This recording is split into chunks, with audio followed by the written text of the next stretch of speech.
This is a video reply to an excellent question that a YouTuber called Trevor asked. And check out his channel. I'll have the links below. And he talks about comics, action figures, and especially if you like The Walking Dead, that TV series, check out the channel. And the topic is about DC, I should say Mattel, their subscription service for the action figures. I think it's called Infinite Earths, and it's part of this website called Mattycollector.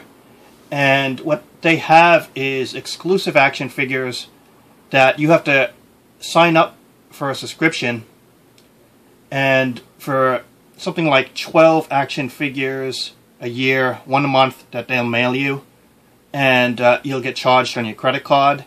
And then they have some extras like a super big figure or something like that.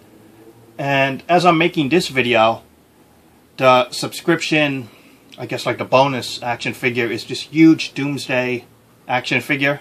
Two versions actually. One when he wore a full costume and was like a prisoner, and the second was like full Doomsday with the bone spikes and everything. And before I get back to the whole Mattycollector thing, I just want to mention the Doomsday. The figure looks really excellent. None of the other figures that I thought, at least scale-wise, were good for the character. You know, that's one comic book character who's definitely been lacking in action figure, especially a really impressive one. And unfortunately, as I'm making this video, it looks like the Infinite Earth, their whole subscription service for the DC figures, might be cancelled, and that they don't have the numbers of subscribers to continue the line. Of course, this may change later on, but that's what I know right now. And here's my thoughts on subscription services. I really don't like it for a variety of reasons, and I'll just explain my reasoning here. It's, you know, I pay for enough stuff, there's enough bills to pay, and I don't want something else extra on my credit card. And I'm someone who, like, if I have an order out there in the future, you know, I'll be thinking about it a little bit somewhere at, you know, credit cards out there, and then they have to send me something, and if not, then there's going to be a dispute, and you want to make sure that whatever you get charged, you get the product, right? But I don't like subscription services. The main reason is, besides just having a credit card out there, a number, or paying ahead of time, and then you're not going to get the product for quite a while maybe, it's also that you really can't choose the character you want. So let's say in a given year they'll make 12 figures, and they'll send you whatever figure they make. It could be a character you don't like, you don't even know about, or that you even hate, and they'll give it to you anyway, and you really have no choice or a say in terms of getting that action figure. You really can't pick and choose, and that's disappointing. So between having a credit card out there and you can't pick and choose the action figure, you know, those are the reasons why I don't like that type of subscription service plan. And thankfully Hasbro's not tried that yet with their Marvel line. Because, you know, people have rumored online that maybe Hasbro should do the same thing.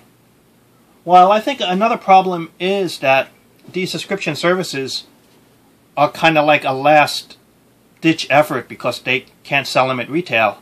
Because if these action figure makers could sell it at retail, then why aren't you selling it to the bigger market, those characters, than a direct market just to the fans only?